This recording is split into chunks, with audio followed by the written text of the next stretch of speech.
안녕하세요. 돈 벌어준 중개사 정현우입니다. 얼마 전에 이제 둔촌 주공 그죠? 청약이 이루어졌는데 파크레온, 파크리온, 어, 올림픽 파크 포레온, 예, 맞죠? 이게 지금 보니까 현재 분양이 4,786세대 했어요. 그죠? 당첨자 발표가 15일이고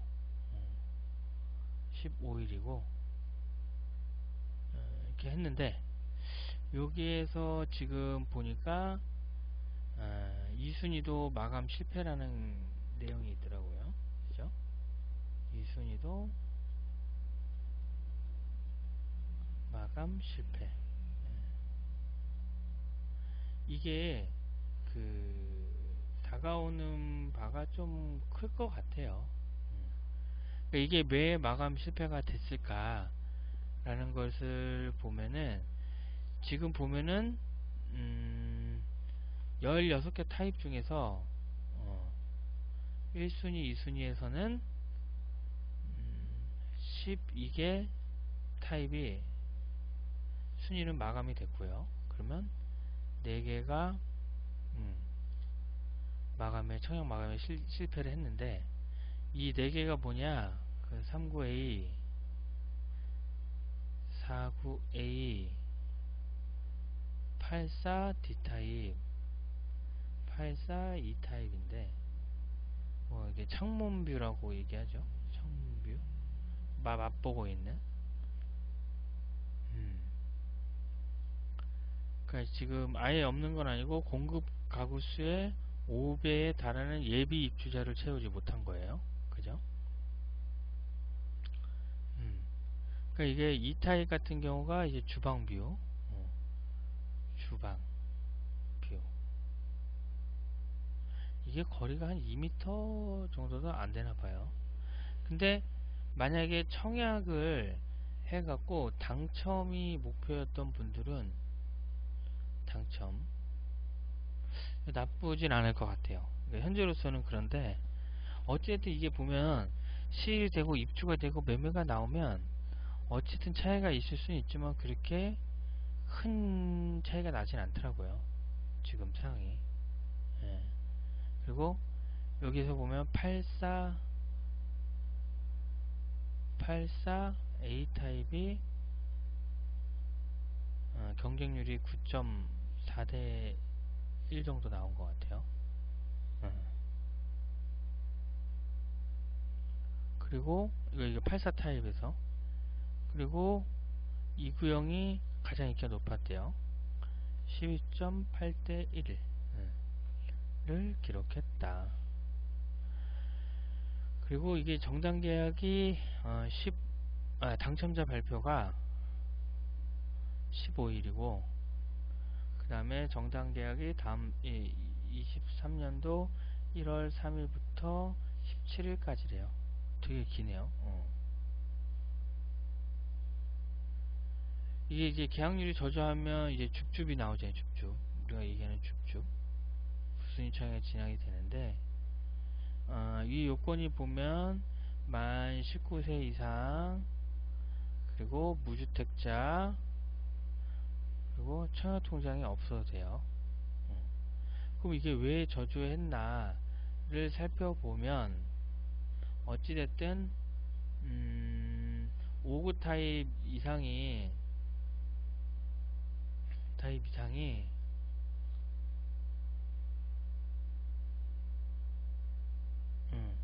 일단 금액적으로 좀 부담이 있으셨던 것 같아요. 금액적으로.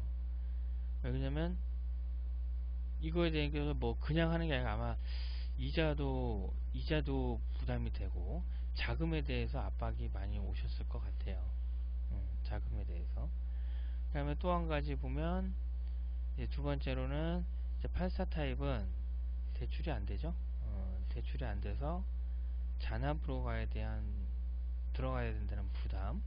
5구 타입 같은 경우도 일단 계약금은 20%가 들어가야 돼요. 그죠? 20%가 들어가야 되니까 금액적으로 부담이 됐다. 그 다음에 제가 생각했을 때는 제일 큰 이유가 뭐였냐면 큰 이유. 그때 이제 설명할 때 말씀드렸는데 2년 실거주 해야 되고 8년 전매. 이게 가장 컸던 것 같아요. 이게 영향이. 그죠? 왜냐면 일단 전매는 둘째 치더라도 전매. 예, 전매. 근데 실거주를 2년 해야 된다. 그리고 8년 전매다. 못 판다. 그죠? 예, 크죠? 그러면 이거를 보면은 이제 매매할 수 있는 시점이 계산을 해보니까 20, 그러니까 일단 발표일 기준이에요. 15일이잖아요. 12월 22년도 12월 15일이에요. 그러면 전매 제한기간이 8년이라는 건 30년도 12월 15일로 보면 될 것 같아요. 그죠? 이때까지 못 판대 그냥. 그리고 들어가야 되고. 그죠? 그러니까 이거에서 그 부담을 좀 많이 느끼신 것 같아요. 왜냐면 부동산이 상승도 있지만 하락기가 접어들면 여기에서 달려들기가 쉽지 않다는 얘기죠. 그죠?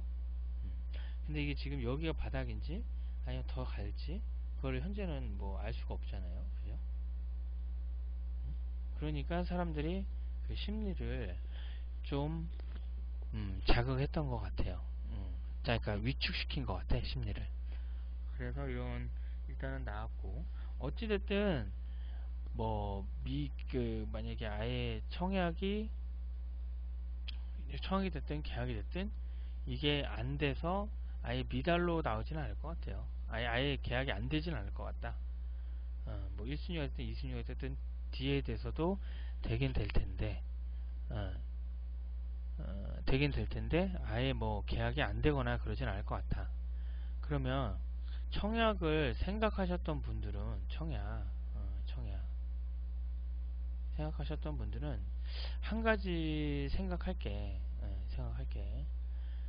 제가 그전에도 얘기는 했었는데 정책이라는 건요 영원한 건 없어요. 영원한 건 없고 영원한 건 없다. 그 다음에 가격도 영원히 올라가는 건 없다. 그죠?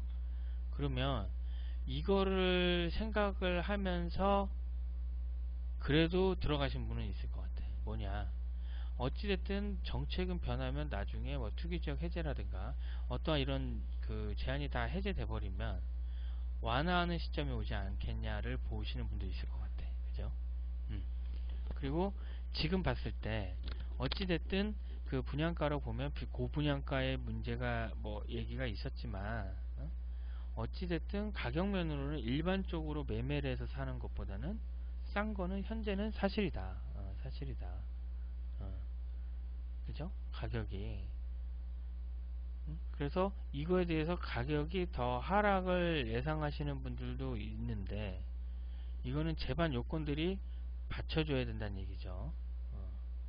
요건들이 예를 들어 연속적으로 금리가 계속 상승한다든가 경기가 안 좋아지고 막 이런 것들이 복합적으로 들어와야지 되는데 지금 상황에서는 일전에 어느 정도 진정세는 그러니까 그 가파른 금리 상승에 대한 그 진정세는 된 것 같다.